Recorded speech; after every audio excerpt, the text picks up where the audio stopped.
So how long is the trademark registration process? Well, it sort of varies from country to country, and in the UK we typically advise clients to budget for about 4 months.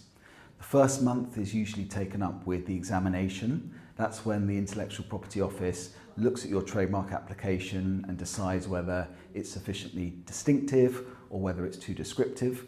And they also use that stage to flag similar marks that might already exist on the register. If all goes well, we then move on to the publication period, which is 2 months, unless someone raises an objection.